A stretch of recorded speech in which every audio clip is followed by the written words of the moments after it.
મંડે mark નફો. રાજીવ મણિયારના પ્રણામ ને જય જિનેન્દ્ર. એકવાર એવું બન્યું કે એક હસબન્ડ અને વાઈફ, એમાંથી હસબન્ડ પરદેશ જઈ રહ્યા હતા કોઈ વ્યવસાયના ધંધા માટે. તો ડ્રાઈવર ગાડી ચલાવતો અને પતિ પત્ની પાછળ બેઠા હતા અને વાતો કરતા હતા.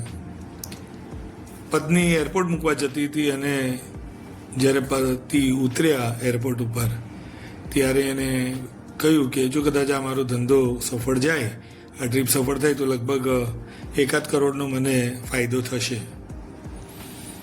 10 દિવસ લાગશે, 10 દિવસ પછી પાછો આવીશ. પત્નીએ કહ્યું સારું.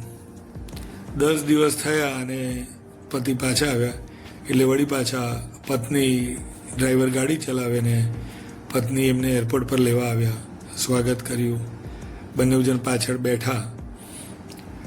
પતિ જરાક મૂડમાં હતો નહીં અને પત્ની ખુશ હતી. તો ડ્રાઈવરે આમ રિયર વ્યૂ જે મિરર હોય એમાંથી પાછળ જોયું અને વિચારવા લાગ્યો કે એમ કેમ છે કે ભાઈ જે પતિ છે એ એકદમ દુઃખી છે થોડાક અને આ બાજુ પત્ની ખુશ છે, એવું તો શું બન્યું હશે બંને વચ્ચે. હવે ડ્રાઈવર બી એવો હતો કે એક પરિવારના સભ્ય જેવો, કારણ કે વર્ષોથી કામ કરતો એમની જોડે, એટલે એનાથી એવું પૂછાઈ ગયું કે સાહેબ બધું ઠીકઠાક છે ને, તમે કંઈ મૂડમાં નથી લાગતા. અને મેડમ મૂડમાં છે એટલે મને કંઈ ખ્યાલ નથી આવતો, એટલે મને જરા સહેજ વિચાર આવ્યો પૂછવાનું, એટલે પૂછું છું કે બધું ઠીકઠાક છે ને.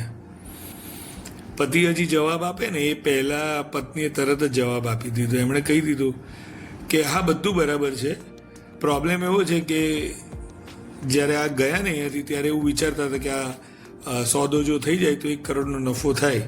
હવે એકચ્યુઅલી થયું છે એવું કે 1 કરોડનો નફો નહીં પણ 80 લાખનો જ થયો છે. એટલે 20 લાખનું એમને એકચ્યુઅલી નુકસાન થયું છે એવું એમને લાગે છે, એટલે એ જરાક થોડાક અપસેટ છે.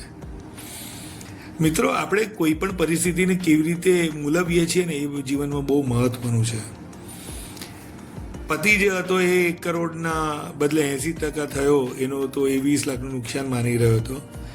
પત્ની ખુશ હતી કારણ કે ચાલો ધંધો તો થયો 80 લાખનો, તો 80 લાખનો આપણો એ તો અફળ તો નથી થયો, ધક્કો તો અફળ નથી થયો, એ તો સફળ થયો. ડ્રાઈવરને એમ લાગ્યું કે જેને ત્યાં હું કામ કરું છું એ પતિ પત્ની જો બંને આનંદમાં રહેતા હોય તો મને બી કેવી કામ કરવાની મજા આવતી હોય. તો મિત્રો, આજનું મંડે માર્ક કહે છે કે નફો તમે કેવી રીતે જુઓ છો એ માત્ર ને માત્ર તમારા જ ઉપર છે. તો તમે નફો જુઓ, ગ્રેટિટ્યૂડ માનો and make your mark. Thank you.